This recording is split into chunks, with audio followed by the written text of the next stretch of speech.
all, time for another review. I have just finished watching the movie Titanic 2. Now I know it sounds amazing, and it should be amazing given the title. However, I do want to point out this is not a sequel to Titanic. This is someone who made a boat and called it Titanic 2. Now, going from that, I think he can only be American because I don't know anyone else in the world who would be cocky enough to be like, you know what? I think I can make Titanic work. So basically what he did was build a ship, an exact replica, actually, of the Titanic, called it Titanic 2, and took its maiden voyage on the 100-year anniversary of Titanic's maiden voyage. So this movie is actually set 2 years in the future, for all of you who didn't know when Titanic sunk. So we're going to have that to look forward to in a couple of years, when we can all ride Titanic 2's maiden voyage. However, we might want to see how this goes before we buy our tickets so soon. This movie. Okay. There is kind of a Leonardo DiCaprio character in this. His name is Hayden, and he's a pimp. But he's also the guy who decided to build this boat. So he's a rich Leonardo DiCaprio. His, female counterpart, I don't know her name, but she is the doctor on board the ship, I guess.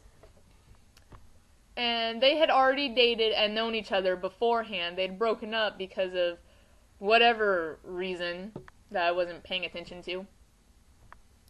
So they're both on the ship when it's taking off from what I can only assume is America, but is never actually said, and the effects are so bad, you can't actually tell. It doesn't even look like a dock. But aside from that, you know in Titanic how they had a side plot of the old lady telling the story of when she was on the Titanic or everything? Well, this side plot is basically Kate's dad, who is part of the Coast Guard, and he's looking into some iceberg mishap over in whatever iceberg they decide to land on. The thing about this iceberg is it's breaking off pieces the size of Rhode Island,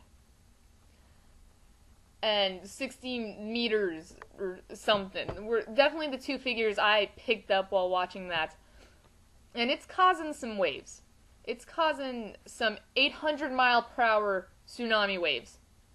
And that's bad, I guess. I mean, planes don't even go 800 miles per hour. That's how fast these waves are taking off. And it decides to pull pieces of the iceberg with it into the Atlantic Ocean. I did catch that. And so people are on the Titanic, and they hear the captain come over the system saying, you know, go ahead and get your life jackets on. It's not a drill, but put those on. But be sure to stay below deck. Because we all know when ships start to sink, where you want to be is at the very bottom level. So that's how that turned out. Somehow a submarine in the Navy is involved, and they get torn apart by the iceberg that's in the Atlantic Ocean now from the tsunami. And so that's a little scene I remember. And then this iceberg pretty much dominates the Titanic to where it crashes into it, goes under it, and crashes into the other side of it. This iceberg, I'm guessing, is the same iceberg that took down the original Titanic 100 years prior. It's just evolved into mega iceberg and learned how to create tsunamis. So, to recap this so far, basically just an iceberg hit the Titanic. So it's going down. People are getting on incredible looking lifeboats. There are enough for everyone, by the way, this time. However, redneck guy is not allowed on lifeboat. In fact, he gets punched in the face when he tries to get on the elevator. They don't want him on there. So, besides the people that are, sweeping down the deck because the ship is at the angle still and everyone's just sliding on down, except for the people who are not on deck but inside the boat, apparently gravity doesn't affect them because no one was sliding at that point. There's no orchestra, which I was quite disappointed in, to play as the ship sunk. The captain is nowhere to be found. He doesn't show up. So there are people screaming and dying and in lifeboats and apparently in a pool that this was shot in. And our main characters, Kate and Hayden or whatever, somehow find each other. And then they have to go search for her best friend. Can't remember what her name is. She's in the infirmary. She's the other doctor there.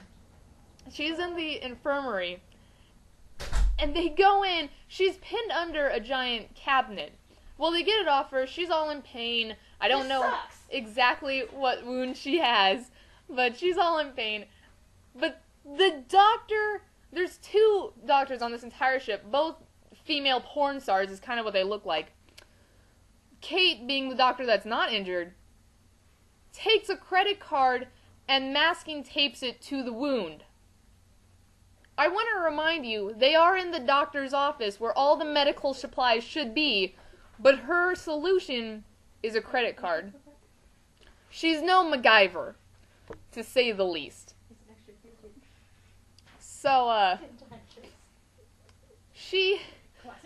So after they fix up that wound, they take her out. They go to an elevator, which may not be the safest place when a fire happens, but when your ship is going down, that's where you want to be, is the elevator. And you'll find out why in a second. Because during this time, the Coast Guard, Kate's dad, contacts the ship saying he needs everyone off the lifeboats and back on the ship because a tsunami's coming and is going to take everyone down. Well, then all of a sudden, somehow, an explosion happens, kills everyone else left on this ship except for the three people, our main characters, trapped in the elevator. Now to recap, an iceberg has hit the ship, a explosion has happened on the ship, and it's named Titanic too. It's just not looking good for this ship.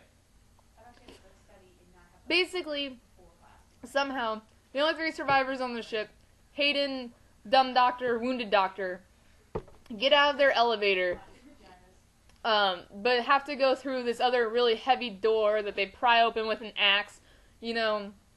Kate doctor goes through, wounded doctor attempts to go through, door shuts, slices her in half. Not slices, because the door stays ajar, and Hayden's able to escape through it. And so, I'm sorry.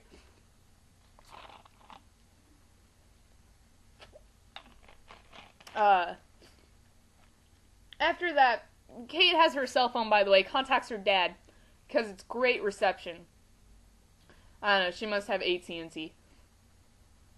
And, he says, go ahead and go to the diving station and get that gear on, because that's going to help a lot. And so they do. But turns out there's only one more diving suit, because they had to somehow work it in that only Kate's going to survive this. And so she puts on the diving suit. Her and Hayden are locked in a closet. A tsunami comes, hits the ship. I'm guessing it takes out the lifeboats because we don't see them anymore after this. And now they're trapped in the cabinet because something pinned itself up against the cabinet. Water's filling up. They're freaking out. Hayden freezes to death. Kate's in there, shining the light. Dad comes because he's a great diver, I guess. Rescues Kate. They pull out Hayden. They go. She tries to revive Hayden. I don't know how many times you have to try CPR before you're going to realize it's not working. But after she begs him to stay awake, gives him the kiss of life, he decides not to wake up. a movie ends. So once again, Titanic 2. Iceberg. Explosion. Tsunami. And then it drowns. That's gone.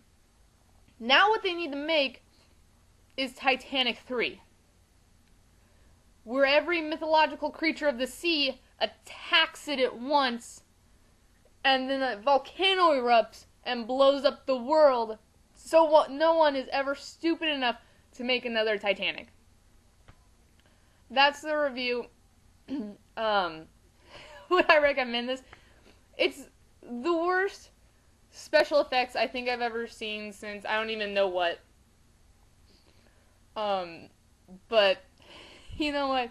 If you want to, highly recommend it. Don't take it for a drama like I think it's supposed to be. Go ahead and take it as a comedy. Quite hilarious to watch. If you want to go with an IMDb review, I did look at that. It's 2.1 stars out of 10. I think that's a little bit low of a rating. I mean, come on. You gotta give effort there. Put in the effort. There you go. Enjoy.